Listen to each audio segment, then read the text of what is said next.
Wow, wow, wow,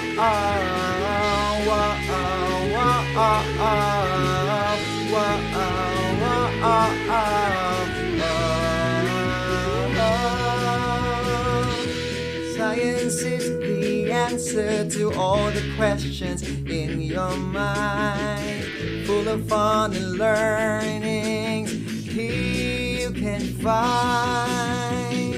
Get ready for the blast, explosion of knowledge here at last. Science and technology, sing along with energy. 1, 2, 3, let's go! Chemistry, biology, physics and ecology, geology, meteorology, and astronomy.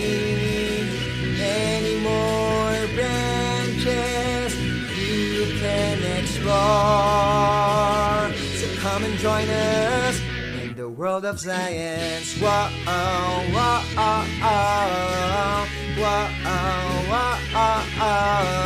So come and join us in the world of science. Yeah! Teacher Rose, let's watch more around you, such as table. Scientists define this amount of mass.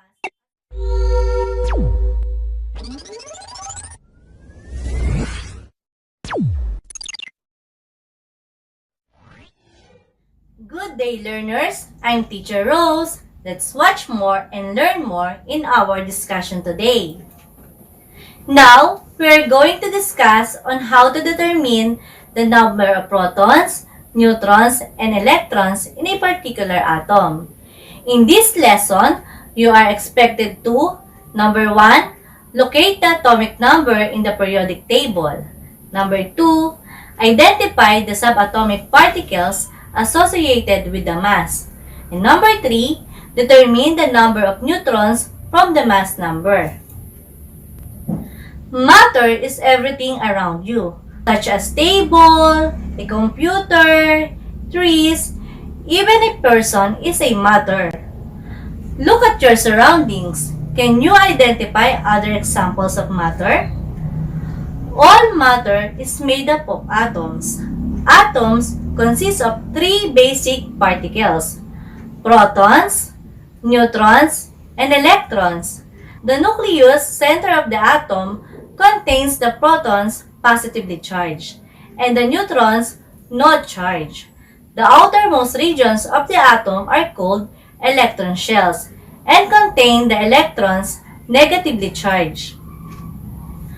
Proton symbol is P positive. It is located inside the nucleus of an atom. The atomic mass of proton is 1. Scientists define this amount of mass as 1 atomic mass unit or AMU or 1 Dalton and has the actual mass of 1.67 times 10 raised to the negative 24.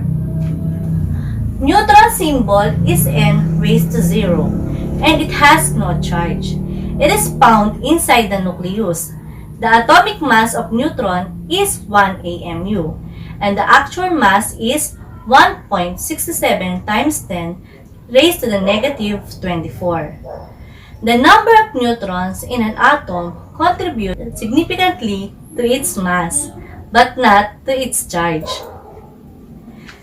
Electrons are found outside the nucleus or electron cloud. The symbol of electron is E negative. Electrons are much smaller in mass than protons, weighing only 9.11 times 10 raised to the negative 28 grams, or about 1 over 1,800 of an atomic mass unit. Therefore, they do not contribute much to an element's overall atomic mass. When considering atomic mass, it is customary to ignore the mass of any electrons and calculate the atom's mass based on the number of protons and neutrons alone.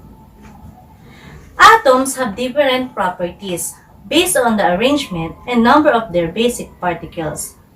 The atomic number of carbon is 6 and the symbol is C. It contains 6 protons, 6 electrons, and 6 neutrons. This can be determined using the atomic number and the mass number of the element. The atomic number of carbon atom is 6. The atomic is unique to a given element and it tells the number of protons, which is also equal to the number of electrons. While mass number is the sum of the number of protons and the number of neutrons in an atom, and it is expressed in a whole number.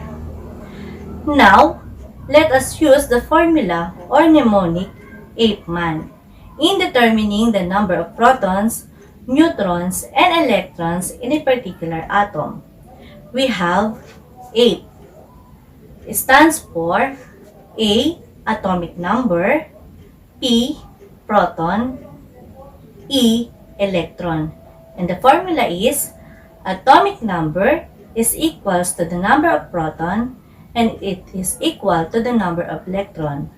Now we have MAN. M stands for mass number, A stands for atomic number, and N stands for neutron. And the formula is mass number minus atomic number is equals to the number of neutron. Let us have an activity using the formula mnemonic APMAN. Here is the direction. Using the periodic table, fill in the blanks with the information needed to determine the atomic number, mass number, and the number of protons, neutrons, and electrons in a particular atom. As you can see, the given element is gold with a symbol of Au. Using periodic table, you can determine the atomic number of elements. Remember that the atomic number is unique to a given element and it tells the number of protons, which is also to the number of electrons. Let us see the answer on a blank if the atomic number of gold is equal to the number of protons and the number of electrons. I will give you 15 seconds to answer.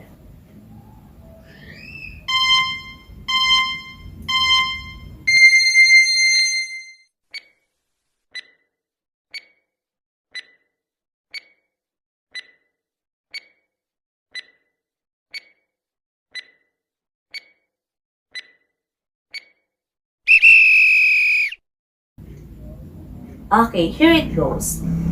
The atomic number of gold is 79. The number of protons of gold is 79. Number of electron is also 79.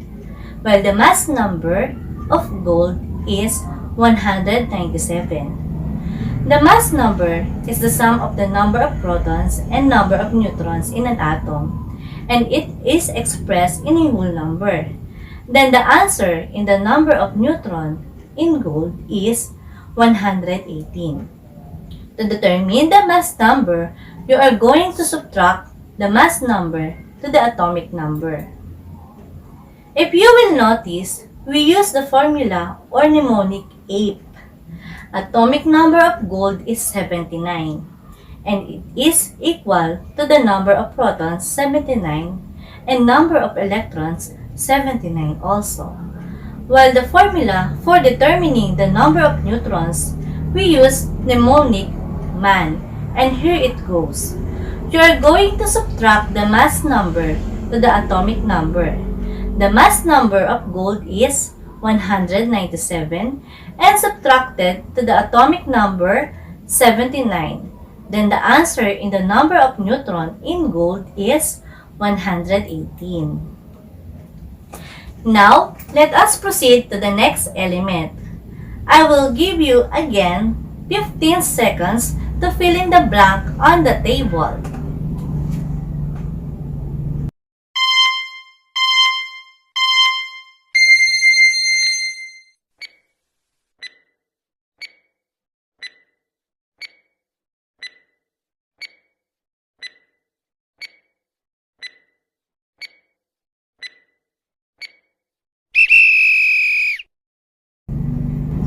Second element, we have silver with a symbol of Ag. Atomic number is 47. Number of proton is 47. Number of electron is 47. While the mass number of silver is 108. And the number of neutron is. Next, for the third element, we have copper with a symbol of Cu. Now, fill in the blank. I will give you 15 seconds to answer.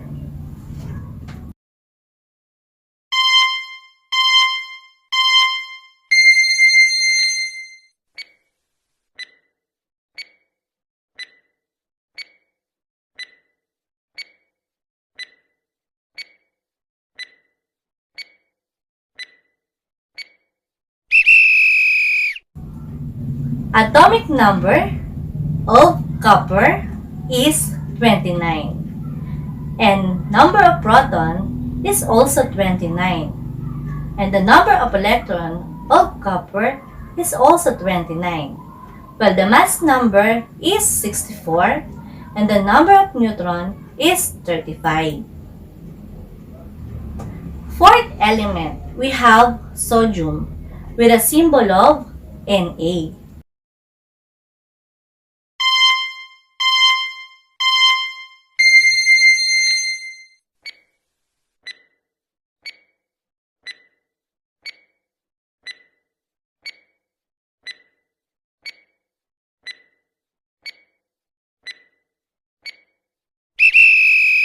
The atomic number of sodium is 11, and it is equal to the number of proton, 11, and number of electron, 11, while the mass number is 23, and the number of neutron is 12.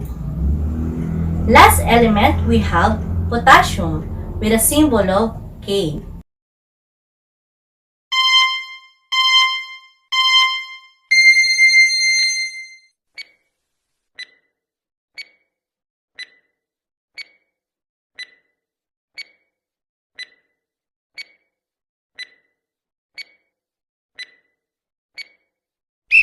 The atomic number of potassium is 19. Number of proton is 19. Number of electron is 19. Mass number is 39. Number of neutron is 20. The atomic number of potassium is 19, and it is equal to the number of protons and electrons. Then the mass number of potassium is 39. And subtracted to the atomic number. And the result is 20 neutrons. Okay. To sum it up, always remember, in order to locate the atomic number, you should use the periodic table of element. Atomic number is the number that is unique to a given element. The atomic number tells the number of protons, which is also equal to the number of electrons. The subatomic particles are the protons, neutrons, and electrons. Mass number is the sum of the number of protons and number of neutrons in an atom, and it is expressed in a whole number. Bear in your mind to determine the number of protons, electrons, and neutrons in a particular atom. Always consider the formula mnemonic 8-man. Atomic number is equals to the number of proton equal to the number of electron, and mass number minus atomic number is equals to the number of neutrons. I hope you learn a lot with our topic. I'm Teacher Rose. Watch more and learn more. Bye-bye!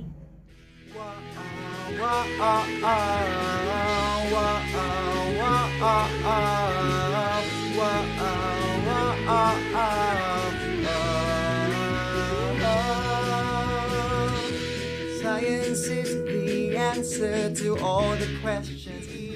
Sing along with energy. 1, 2, 3, let's go! Chemistry, biology, physics and ecology, geology, meteorology, and astronomy.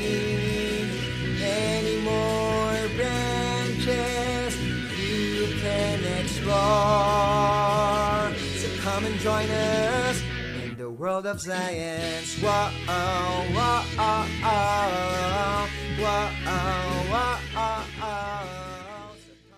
Science is the answer to all the questions in your mind. Full of fun and learnings, here you can find. Get ready for the blast, explosion of knowledge.